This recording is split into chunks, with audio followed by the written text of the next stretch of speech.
अस्सलाम वालेकुम। आज का जो हमारा लेक्चर है ये सेकंड चैप्टर है इकोनॉमिक्स का, या इसको आप प्रिंसिपल ऑफ इकोनॉमिक्स भी कह सकते हैं, क्योंकि ये ग्रेगरी मेनकिव की जो बुक है प्रिंसिपल ऑफ इकोनॉमिक्स उसमें भी है, प्रिंसिपल ऑफ माइक्रो इकोनॉमिक्स उसमें भी है, प्रिंसिपल ऑफ मैक्रो इकोनॉमिक्स उसमें भी है। जो भी आप एडिशन उठाकर देख सकते हैं चैप्टर नंबर 2 ग्रेगरी मेनकिव, तो ये आपको वहां पे मिलेगा। थिंकिंग लाइक एन इकोनॉमिस्ट, तो थिंकिंग लाइक एन इकोनॉमिस्ट देखें कि यानी कि एक जो इकोनॉमिक्स का स्टूडेंट है या इकोनॉमिस्ट है वो उनको कैसे थिंक करना चाहिए और वो कैसे थिंक करते भी हैं। ठीक है, इस चैप्टर में हम ये पढ़ेंगे कि एक इकोनॉमिस्ट कैसे, जो मैशदान होता है वो कैसे थिंक करता है, या उस मैशदान की तरह हमें कैसे थिंक करना चाहिए। Thinking like an economist, every field of study has its own language and way of thinking. ये आपने देखा होगा कि हर जो फील्ड ऑफ स्टडी का बंदा है, हर सब्जेक्ट का बंदा है, हर मजमून का बंदा है, उसकी एक अलग से अपनी जुबान होती है। जैसे अब लिटरेचर की बात करें तो लिटरेचर पे, ड्रामों पे बात करते हैं, ठीक है, मूवीज पे बात करते हैं, ठीक है, टेंसेस पे बात करेंगे, ग्रामर पे बात करेंगे, ठीक है। और नीचे लिखा हुआ for example mathematician talk about axioms, integrals and vector spaces, ठीक है। और for more example you can see biologist discuss about life, ठीक है। जो मैथमेटिशियंस के लोग होते हैं वो एक्सियम्स पे बात कर रहे होते हैं, इंटीग्रल के बारे में बात कर रहे होते हैं, ये डिजिट्स के बारे में बात कर रहे होते हैं, वेक्टर स्पेसिस के बारे में बात करते हैं।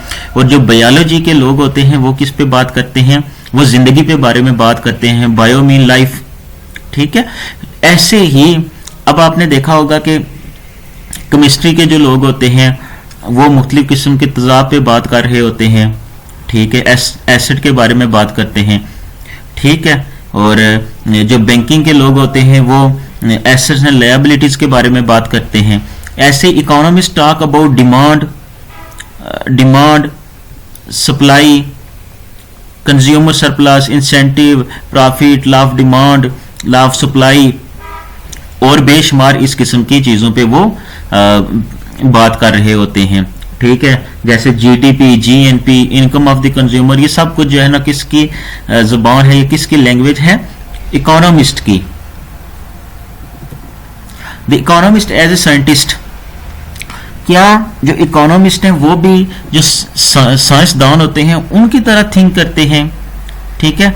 तो अगर या दूसरी बात अगर आपको मैं इस तरीके से समझा सकूं, ये जो इकोनॉमिस्ट होते हैं वो क्या जो साइंटिस्ट होते हैं उसी की तरह सोचते हैं, या अगर इकोनॉमिस्ट को एज ए साइंटिस्ट हम लें तो फिर क्या बनेगा।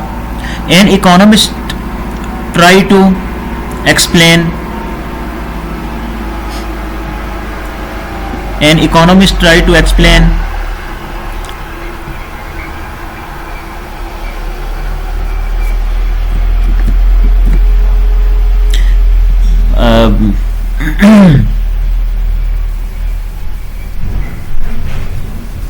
an economist try to explain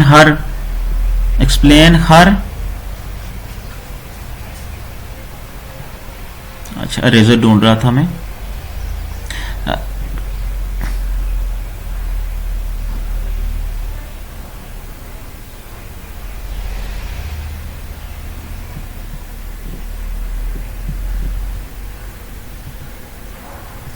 An economist tried to explain her is her subject in the same way।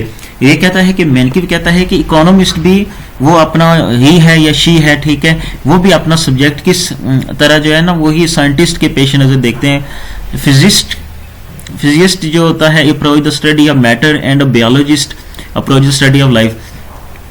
तो जैसे जो है एक जो बंदा जो है ना फिजिक्स का साइंटिस्ट है, ठीक है, तो वो जो है ना मैटर पे बात करता है, ठीक है, वो मैटर को स्टडी करता है, मादे को।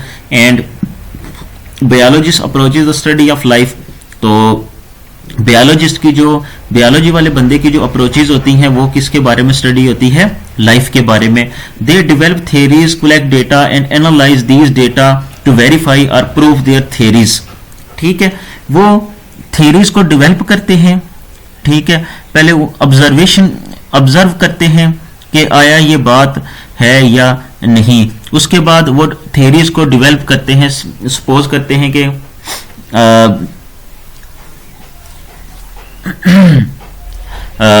हमारी जो है पहले होता था कि जी जमीन जो है वो गोल है, ठीक है, पहले हम छोटे जब छोटे बच्चे होते थे तो बुक्स में हम पढ़ते हैं कि जमीन गोल है। उसके बाद हमने पढ़ा कि फिर जो है ना साइंसदानों ने जो है बहुत अरसे तक इस थ्योरी को ही माना, ठीक है, उन्होंने थ्योरी को डेवलप किया, डेटा को कलेक्ट किया और फिर डेटा को एनालाइज किया और उनके पास जो डेटा है उनके मुताबिक जो है ना जमीन गोल ही है।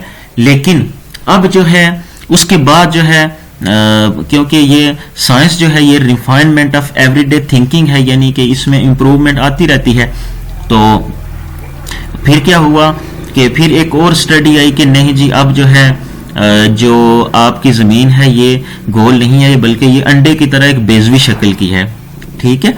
तो इसी तरीके से सबसे पहले क्या हुआ, थ्योरी डेवलप हुई, उसके बाद डेटा को साइंटिस्ट ने कलेक्ट किया और फिर उसको एनालाइज किया, उसके ऊपर तजर्बात किए। तो ऐसे ही जो है आप देख सकते हैं कि और भी बेशुमार किस्म की मिसालें आपको अमली जिंदगी में मिल जाएंगी, ठीक है। तो बायोलॉजिस्ट भी ऐसे ही करते हैं, ठीक है। एन इकोनॉमिस्ट, अब इकोनॉमिस्ट क्या करता है, इकोनॉमिस्ट भी एज ए साइंटिस्ट होता है, वो भी थ्योरी को डेवलप करता है, कलेक्शन ऑफ द डेटा करता है। सपोज करते हैं कि थ्योरी को डेवलप करता है, वो कहता है कि there is negative relationship between unemployment and inflation. Phillips की जो थ्योरी थी, जो फिलिप का कर्व था वो ये था कि बेरोजगारी और अफरात ज़र के दरमियान मनफी रिश्ता पाया जाता है। तो ये एक थ्योरी है ना, ठीक है। फिर इस थ्योरी को सच साबित करने के लिए वो डेटा को कलेक्ट करेगा कि क्या वाकई ऐसा है कि जब इन्फ्लेशन बढ़ती है तो अनएम्प्लॉयमेंट कम होती है, ठीक है।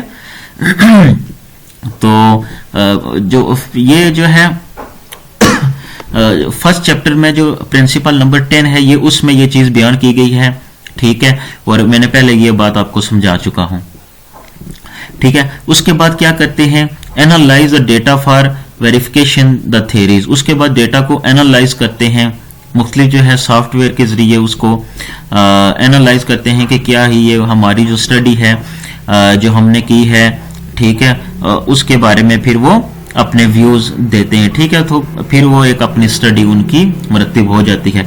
तो इसका ये मतलब हुआ कि जैसे जो है एक साइंटिस्ट जो है ना थ्योरी को उसने डेवलप किया, उसके बाद उसने डेटा कलेक्शन लैब में चला गया, उसके बाद उसने वहां पे तजर्बा किया और एक जो है क्या आ गया, एक वेरीफाई थ्योरी आ गई। तो ऐसे इकोनॉमिस्ट भी क्या करता है कि अगर इकोनॉमिस्ट एक थ्योरी दे के कीमतों के बढ़ने से मिकदार तलब कम होती है, ठीक है, बाकी हालात बदस्तूर रहते हुए कीमतों के बढ़ने से मिकदार तलब कम होती है, फिर उसके बाद वो डेटा कलेक्ट करेगा, मार्केट में जाएगा, लोगों से पूछेगा, तो जैसे भी है प्राइमरी डेटा कलेक्ट करे या सेकेंडरी डेटा कलेक्ट करे, उसके बाद वो अपने व्यूज देगा कि वाकया ही ये है कि कीमतों के बढ़ने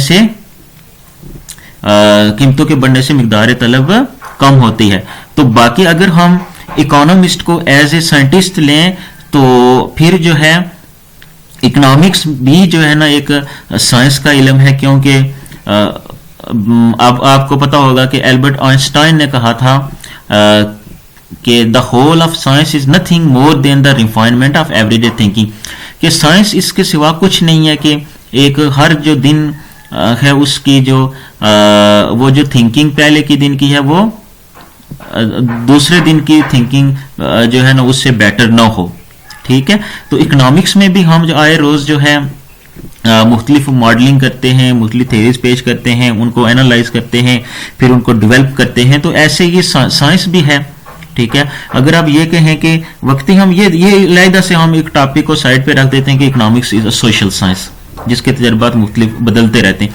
तो अगर हम वक्ती जो है इसको प्योर साइंस कहें तो अगर ये कहें कि नहीं जी इसमें जो है ना बहुत सारी अजम्पशंस हो जाती हैं कि इसको हम साइंस नहीं कह सकते, तो वक्ती हम थोड़ा सा ये कहें कि अगर हम इसको वक्ती साइंस मान लें तो जैसे एक साइंटिस्ट जो है, एक डॉक्टर जो है आपने देखा होगा कि वो सबसे पहले जो है तशखीस करता है उस बीमारी की कि आया इसके बंदे में क्या बीमारी है। तो ऐसे ही एक इकोनॉमिस्ट भी जो है सबसे पहले कोई भी जो है ना उस इकोनॉमी को, मसलन अनएम्प्लॉयमेंट है तो ऐसे ही नहीं कोई उसके बारे में कोई प्रिकॉशंस या कोई उसके बारे में अद्वियात, या उसको अद्वियात भी हम कह लें, तो कोई भी अपनी तरफ से पॉलिसी रेकमेंड नहीं करेगा जब उसके पास डेटा कलेक्ट नहीं होगा। ठीक है, तो जब भी हम डॉक्टर के पास जाते हैं तो हम उसको बताते हैं कि हमें ये प्रॉब्लम है। ठीक है, तो डॉक्टर जो है ना प्योर साइंस उसने पढ़ी होती है। तो ऐसे ही एक इकोनॉमिस्ट भी जब अनएम्प्लॉयमेंट, बेरोजगारी भी एक किस्म की बीमारी है, तो जब वो अपना डेटा जो है ना लोग मसलन आकर बयान करते हैं, मसलन लोगों से वो पूछता है कि जो है ना अनएम्प्लॉयमेंट कितना है, किस शक्ल का है। ठीक है, तो इसकी मुख्तलिफ टाइप्स होती हैं। तो इस तरीके से वो क्या करता है, फिर एक थ्योरी को डेवलप करता है और फिर रिकमेंडेशन देता है उसके बारे में। The scientific method, observation and theory. The sense of science is the scientific method. अब जो साइंस होती है उसके लिए जरूरी है कि ये क्या होना चाहिए, साइंटिफिक मेथड होना चाहिए। ठीक है, साइंसी तरीकाकार। ठीक है, लेकिन एल्बर्ट आइंस्टाइन ने तो कहा है कि साइंस जो है वो क्या है जी, के एवरीडे थिंकिंग, उनको रिफाइनमेंट करने का नाम साइंस है। तो इसका फिर मतलब हुआ कि इकोनॉमिक्स भी है कि साइंस ही है। आए रोज जो है ना आपने देखा होगा इकोनॉमिक्स की थ्योरीज जो है वो इम्प्रूवमेंट की तरफ जा रही हैं। ठीक है, एक दिन कोई बात हम कर रहे होते हैं, दूसरे दिन उसी को ठीक करके कल कोई और बात हम कर रहे होते हैं। ठीक है, and observation motivated Newton to develop a theory of gravity. ठीक है, इसी चीज ने जो है ना कि the whole of science is nothing more than the refinement of everyday thinking. इस कोट ने जो है क्या किया, न्यूटन, जो आइजैक न्यूटन था उसको उसने मोटिवेट किया, उसने थ्योरी ऑफ ग्रेविटी को डेवलप कर दिया। ठीक है, the relationship between theory and observation, the relationship between theory and observation is also occurs in economics. ठीक है, the relationship between theory, तो ऐसे ही जो है observations और theory जो है इकोनॉमिक्स में भी अकर करते हैं। an observation of rapidly increasing prices develop a theory of inflation। ठीक है, एक ऑब्जर्वेशन की गई थी कि रैपिडली जो प्राइसेस हैं वो इंक्रीज करने से आपकी कंट्री में क्या आता है, इन्फ्लेशन आता है। ठीक है, the theory might state that high inflation increases when the government prints too much money. After this the theory is to be tested. ठीक है, और इसका रीजन क्या बयान किया गया है। ठीक है, एक मसलन ऑब्जर्व किया गया है जी कि प्राइसेस के बढ़ने के साथ क्या होता है, इन्फ्लेशन होता है। ठीक है, अफरात सर यानी कि जो प्राइसेस बढ़ने के साथ इन्फ्लेशन होता है। लेकिन जब इसको जो है मोर डेटा कलेक्ट किया गया, ठीक है, और डेटा कलेक्ट करने के बाद हमें पता चला कि जब गवर्नमेंट मनी को ज्यादा प्रिंट करती है तो तब जाकर क्या होता है, प्राइसेस ज्यादा होती हैं, जिसको हम इन्फ्लेशन का नाम देते हैं। तो उसके बाद हमने इस थ्योरी को टेस्ट कर दिया। ठीक है, बल्कि हमने टेस्ट तभी कर दिया जब हमने उसको कहा कि